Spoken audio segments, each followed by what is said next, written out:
আমি নরমালি এইভাবে ইন্ট্রো করি না, কিন্তু আমি এখন ঝুলছি Wow. একটা গুহার 100 ফুট নিচে, যেটা মাটির নিচে 5 কিলোমিটার 100 ফুট জুড়ে নিচে? বিস্তৃত আছে। Wow. আর আমরা এটা পছন্দ এই করি বা ব্যাপারটা। না করি, যখনই আমি আর আমার বন্ধুরা মাটি টাচ করলাম, আমরা অফিসিয়ালি এখানে আগামী 7টা দিন কাটাতে চলেছি। বাবারে, দিন এটা থাকবে। আমার জীবনে করা বুঝতে সবথেকে পারছেন? ভয়ঙ্কর জিনিস। 7টা প্রথমত দিন। আমাদের এখন এখান থেকে অনেকটা দূরে যেতে হবে। কেন? যদি ঝড় বৃষ্টি হয় তাহলে এই পুরো জায়গাটা জলে ভরে যেতে পারে, আর সমুদ্রের মতো ঢেউ এসে এটা সবাইকে জলে ভাসিয়ে নিয়ে যেতে পারে। ডুবে যাবে। সেই জন্য আমাদের আরো ভিতরে যেতে হবে একটা বেস ক্যাম্প বানানোর জন্য। ভাই এটা পুরো পাগলাম। এটা একটা অন্য জগৎ মনে হচ্ছে। এই কেভ এন্ট্রান্সটা হয়তো দেখতে সুন্দর, কিন্তু দেখে যা মনে হচ্ছে আসলে তা নয়। আর আমরা হয়তো জানি না যে আগামী 7টা দিন আমাদের জীবনের সব থেকে কঠিন সময় হতে চলেছে।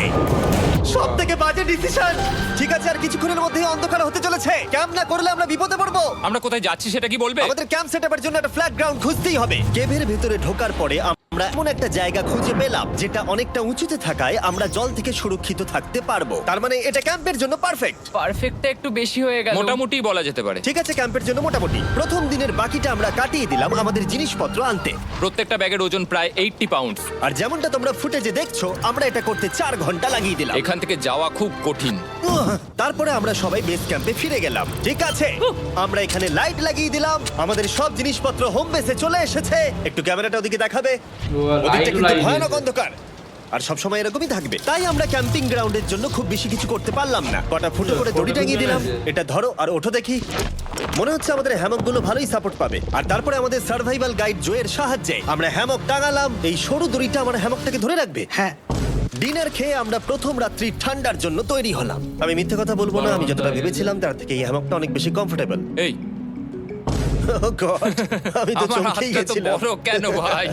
এই কেভটা 2.5 কিলোমিটার ডিপ, আর আমরা এখন এন্ট্রান্সের কাছেই ক্যাম্পিং করছি। কাল আমরা অনেক কিছু এক্সপ্লোর করব। তোমরা কেমন ঘুমালে? ভয়ঙ্কর। ঘুমই হয়নি। এটা সত্যি একটা অস্বস্তিকর পরিবেশ। কেবের ওপর থেকে অনবরত আমাদের উপরে জল পড়েই যাচ্ছিল, তাই উপরে একটা প্লাস্টিক চাপালাম, কিন্তু তাও আমাদের হ্যামকের উপরে জল পড়েই যাচ্ছিল। একটা আইডিয়া আছে, চলো শেল্টারগুলোকে ভালোভাবে তৈরি করি। আমার মনে হয় এই প্লাস্টিকগুলোকে জুড়ে দিলে আর জল পড়বে না। বাহ, তুমি তো জিনিয়াস। আমি শুধু একজন ইউটিউবারই নয়, ঠিক আছে? আমার হ্যামকটা এটার উপরে ঝুলছিল। মানে দেখো, আমি আরেকটু হলে হ্যামক থেকে নেমে পড়ে যেতাম। আর আমরা সেই সময় এটা বুঝতেই পারিনি যে এই গর্তটা প্রায় 40 ফুট গভীর। তাই যখন আমি আর শন প্লাস্টিকগুলোকে জুড়ছিলাম, তখন ম্যাক আর কার্ল এই গর্তটা কতটা ভয়ঙ্কর সেটা দেখতে গেল। আমার হ্যামকটা দেখতে পাচ্ছো? ওখানে আমি ঘুমোচ্ছিলাম। এদিকটা দেখো। আর যেহেতু এই কেভে সব একই রকম দেখতে, তাই আমাদেরকে ফলো করা অনেকটাই কঠিন ছিল। এই ম্যাপে তোমরা আমাদের হোম বেস দেখতে পারবে, আর দেখতে পারবে ওরা ওখান থেকে কত দূরে হ্যাঁ, যাচ্ছে। এটা তো খুবই ভয়ঙ্কর। ভাই এটা পাগলামো। আর যখন ছেলেরা র্যান্ডমলি এক্সপ্লোর করছিল, তখন আমি আর শন ক্যাম্পে কাজ করছিলাম। এই স্লিপিং ব্যাগটা এখানে কেন পড়ে? কারণ এটার থেকে পিয়ের গন্ধ বেরোচ্ছে।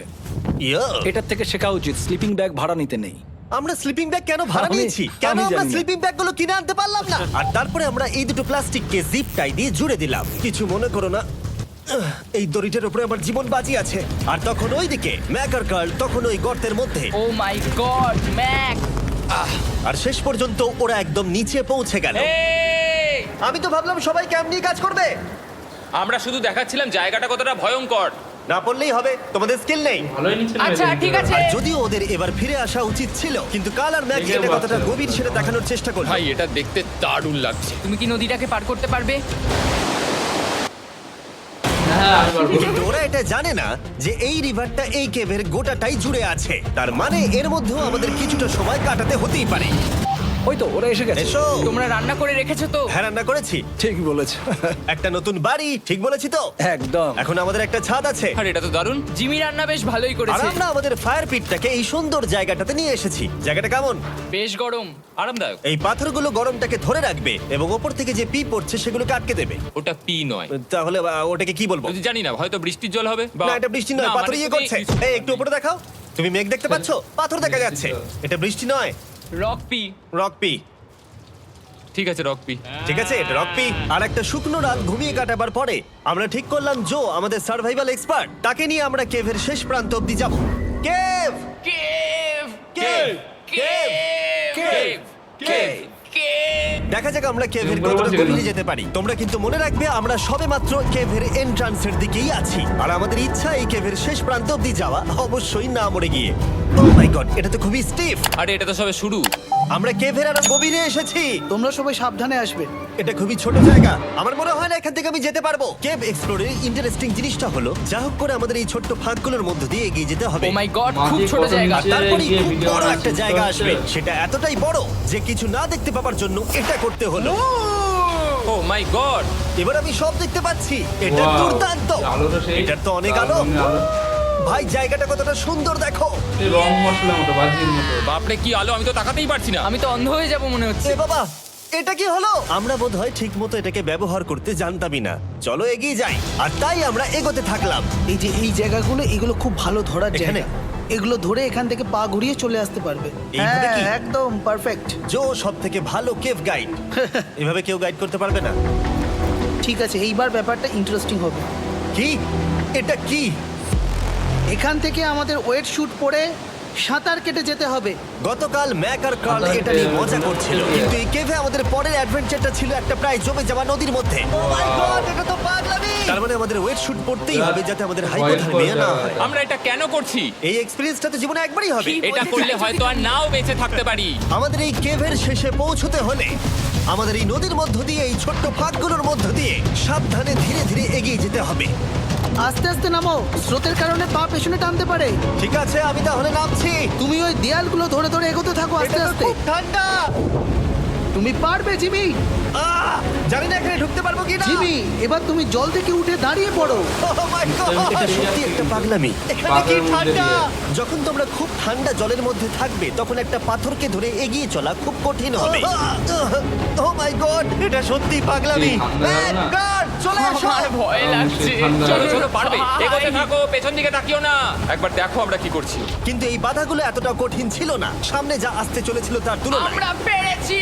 কেভ কেভ কেভ এই, কেভ। একটা কথা শোনো, আমরা 10% আসিনি। তার মানে এখনো আমরা শুধুমাত্র সার্ফেসেই রয়েছি, আর শেষ প্রান্তে পৌঁছতে হলে আমাদেরকে আরো 2 কিলোমিটার যেতে হবে। যেরকম তোমরা দেখতে পাচ্ছ এখানে 24/7 বৃষ্টি হয়, তাই আমি একটা আড্ডা মারার জায়গা তৈরি করেছি যেখানে আমরা কেউ ভিজবো না।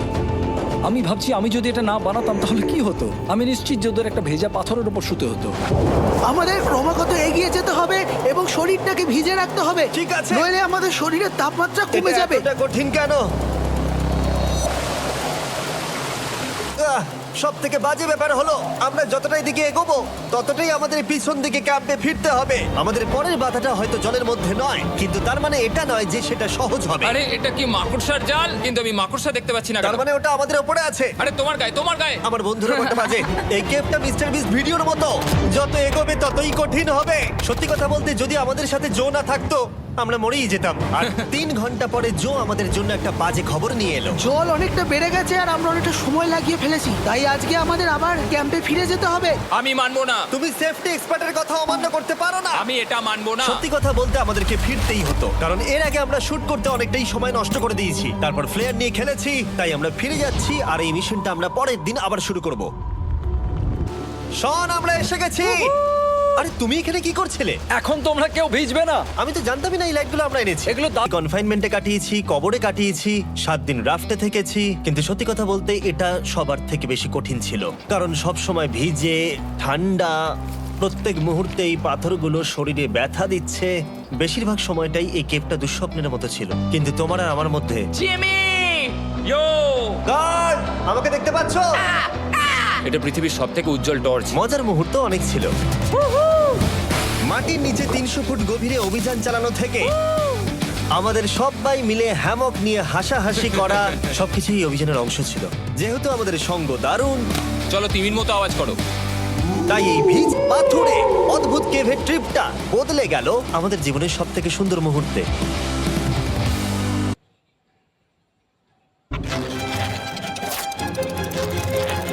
চলো এবার বেরোনো যাক। আর যখন আমরা মাউথ কেভে আবার ফিরে এলাম, ভাই ওপরটা দেখতে দারুণ লাগছে। তখন জোয়ের জন্য একটা সারপ্রাইজ ছিল।